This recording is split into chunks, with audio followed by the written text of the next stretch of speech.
Hi, today we're gonna make some cuttings and divide Nepenthes hamata. Let me show you why. Look at this Nepenthes hamata. It has a very strange growing habit.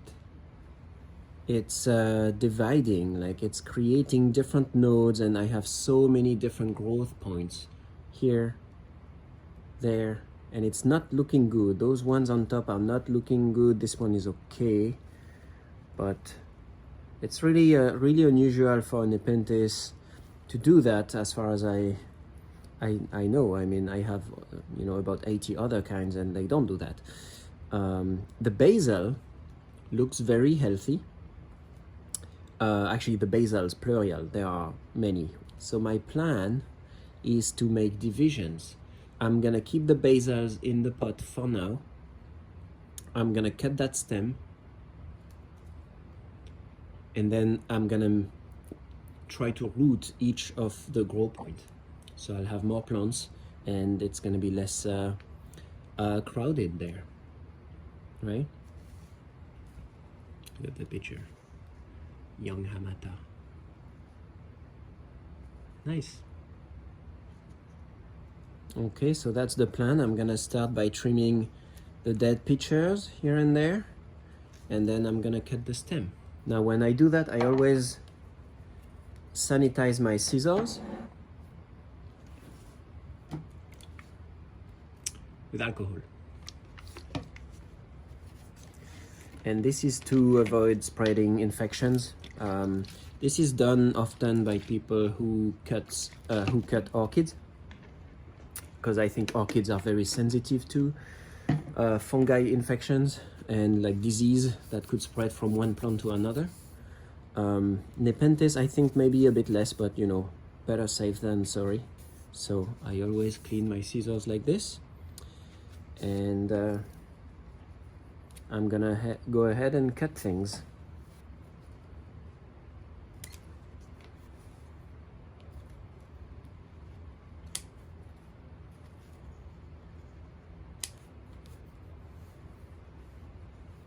All right, let's cut the stem.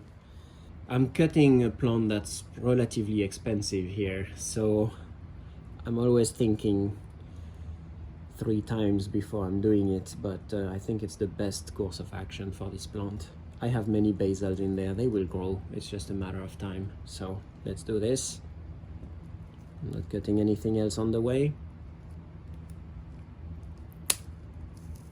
Done.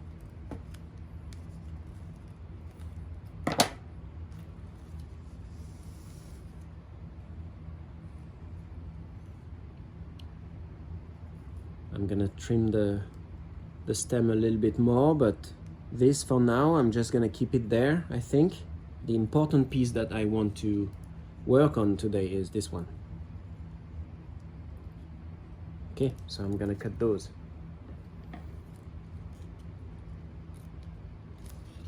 If you do that, use scissors that do cut. My scissors are not very good.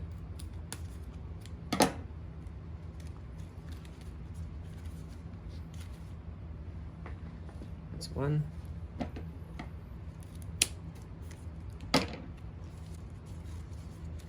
That's 2.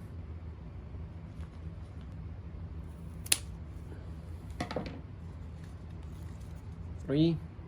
See how it grows? It's a really strange growing habit here. So what I'm gonna do, just in case it's infected with something, I'm also gonna apply some neem oil.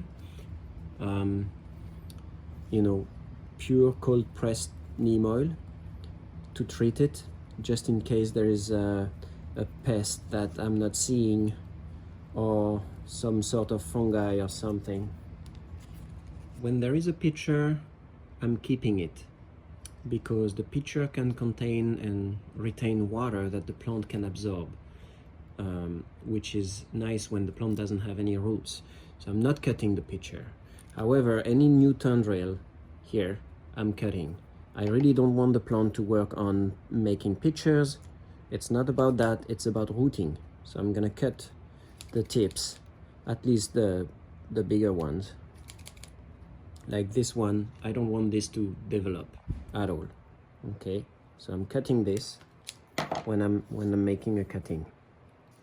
And then the base here, what I'm doing, I'm removing the old leaves, and usually a couple of leaves, depending on the size of the cutting that I want. And you know, sometimes they are very tall already, so I trim a lot.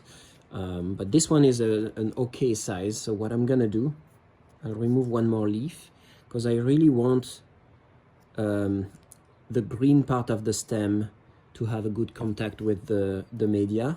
This one will be potted in long fiber sphagnum moss and probably with some perlite. So what I'm doing, I'm removing a little bit what's around the stem. I don't know how we can call this. It's like the bark, but it's probably not called the bark, I don't know, because it's not a tree. I don't know if you can see that, but I'm removing it to make it maybe a bit easier for the roots to grow. And I've done that for all 4 or 5 cuttings, 5 actually here. Okay, so that's another example you can see here. I remove what's around it here. Okay, or you can just slice it a little bit if you want, but this one was easy to just remove with my hands, so that's what I do. Oh, this one I didn't cut and I should.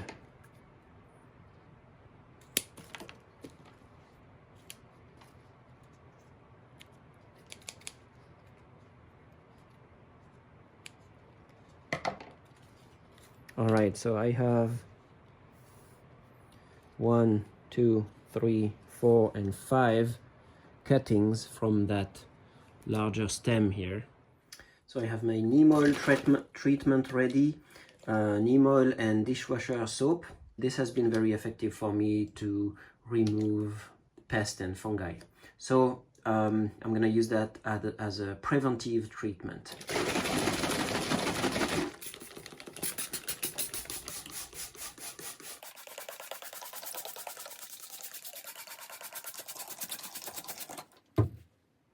These are the pots I'm going to use to pot the cuttings, and I decided to use some cocoa chips for, you know, one of each here. So I'm gonna have long fiber sphagnum and perlite in those 3 and cocoa chip in here. And I like to experiment like this from time to time. So this is my cocoa chip, which has been prepared. I rinsed it very well over a week or 2, so it doesn't contain any salt anymore. Okay.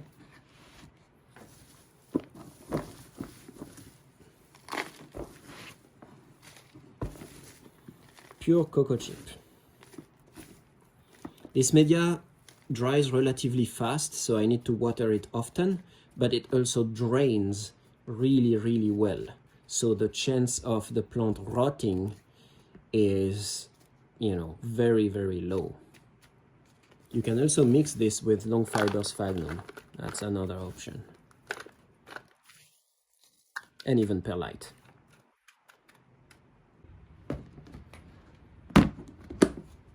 And this is my long fiber sphagnum perlite mix. As you can see, it's not enough, so I'm gonna do something cool.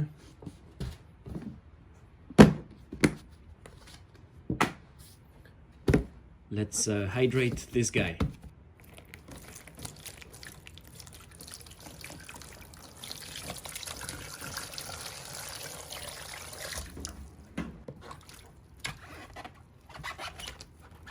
And now we wait.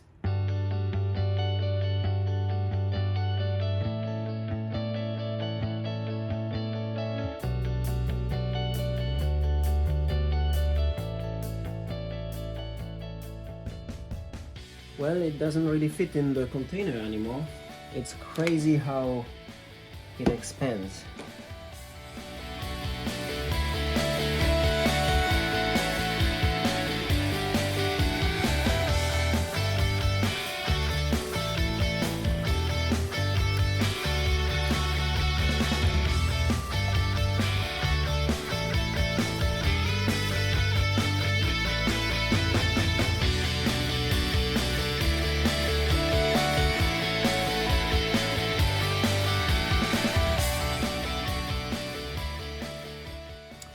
think we have enough sphagnum at this point. Okay, now mixing the perlite that I sifted. So that perlite is relatively big. I have another container with a smaller one for my pinguicula, but for the Nepenthes, when I mix it with LFS, I like to have big chunks of perlite.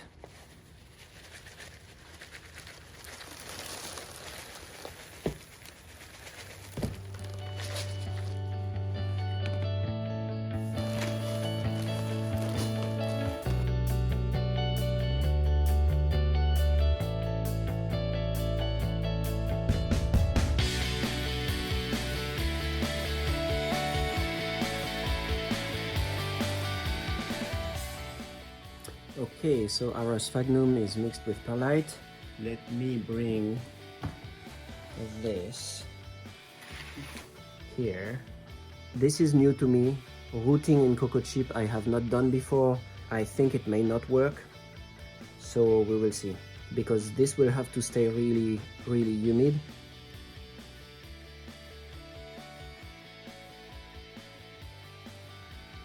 Okay, that one will stay like that.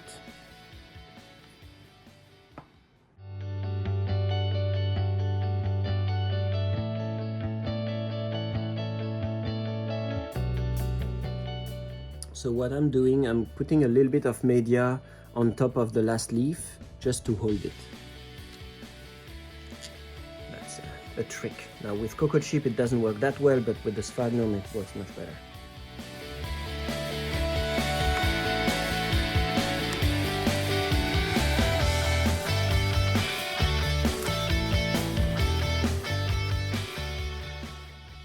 Okay, this one is gonna stay like this. That's done.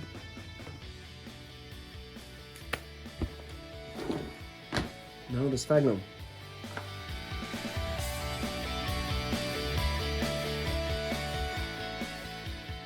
With sphagnum, the way I do it, I will wrap the base first and then push it into the pot. So I take some nice, not too dark sphagnum. I like the bright one better. It's fluffier. I'm wrapping this a little bit around the roots here, then just adding some more with more perlite. I'm gonna wrap the first leaf as well. That will help with holding the plant. Okay, it's gonna be like this. I'm gonna push this in there. And now I push on the sides. And because it's a cutting, I may push just a little bit more than if it was a plant with roots. Because Nepenthes like a loose soil, but for cuttings, I still want to have enough media in there. And yeah, I don't know, I just push more. Maybe to hold the plant better too, right? It's just what my instinct is telling me to do. Maybe it's wrong, I shouldn't do that, I don't know. Now it may take a while for you to pot it, it's okay. It takes me a while, that's for sure. But you know, each of these are relatively precious plants. They can be sold at a good price. Nepenthes hamata is rare and in demand. So I will definitely take the time for each of those to grow healthy. This one should be fine. Okay, let's deal with the bigger ones.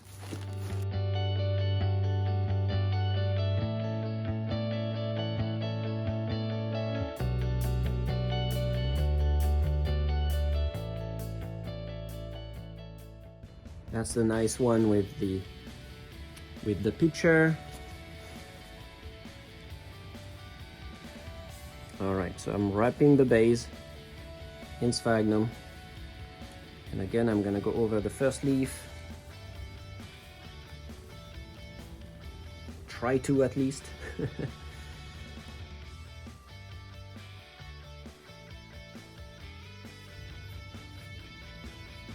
This is my favorite method. I hold the plant, I grab some in my hand and my thumb is pushing down. Okay, if you want the technicalities on how I do it.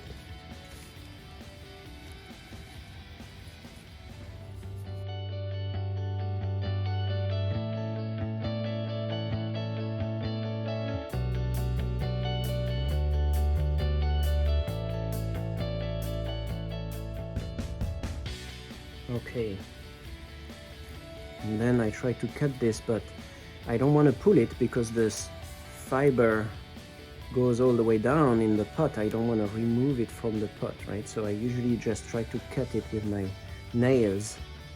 You could also just use a scissor, but definitely don't pull.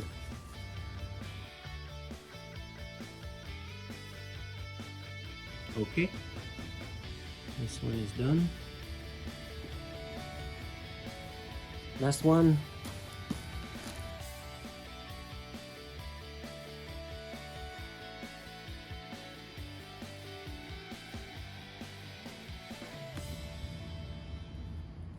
Et voilà.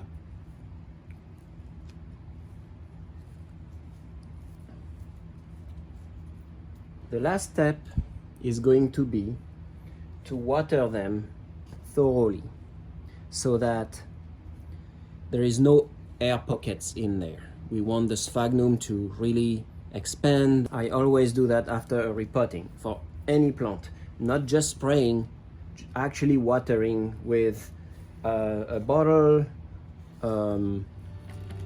Yeah, I guess with a bottle.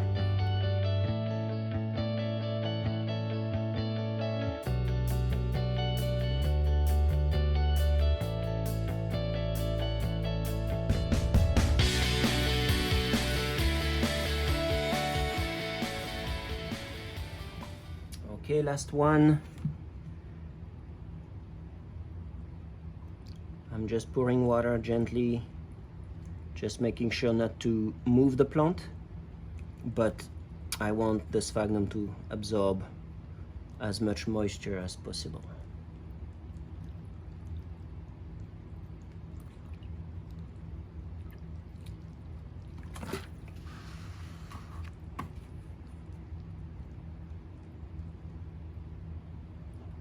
I think it's good. Now I'm just gonna add labels and put them in my tent.